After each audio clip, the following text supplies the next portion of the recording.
Bunu nereden taptın bunu görün de. Caskanı. Sana koros gitti lan. Asla çok oldu. Nasıl gerek olsa. Nereden tapamam nereden dedik ben. Bu yürüyeni göz süperman ciğer açmadın da aslan. Neyse ben. Kapotunu, Çelik çan ekan bu. paket Moskvich, şunu atın. Çelik çan. 2001 mi? 2000 var mı? 2000 mı neyli? 2001'de girgenim ben beri. 2001 ha? İsa. Kan? Görasmıyorum. Ava ben bir gör ben kaçya. Şurayı uzat durun sen. Yürgen Prag'a gideceğim 248 kilometre gel. Motorunu açıp göremiz. Expert var ya da lüks kanısan yer bu. Lüks kansa ha? Kanas kanı? Yine expert var ya kızıl bala da yeri. Ava. 2001.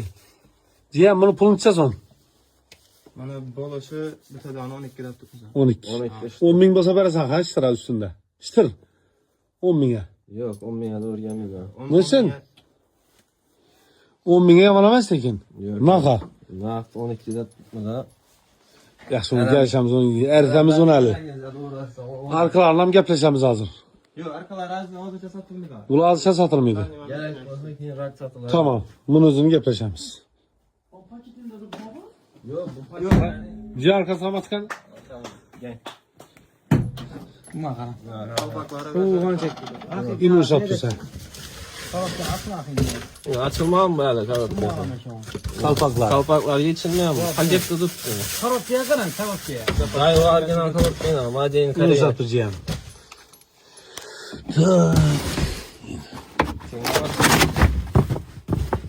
Zavas kökünü çıkardı. İsa. Onu görmüyor mu? Şu an yeterli gelemez. Ben niye paket? Yine garanti. Çöt gelekin. Kar uçladı. Zor. O maşın ne da böyle saytımız. One paket. Bam paket. Hem paketi nasıl? Biz o nasıldı birine 20 Bu geleceğim yok. Zamukuna vur. Zamanını bızı bastık hazır.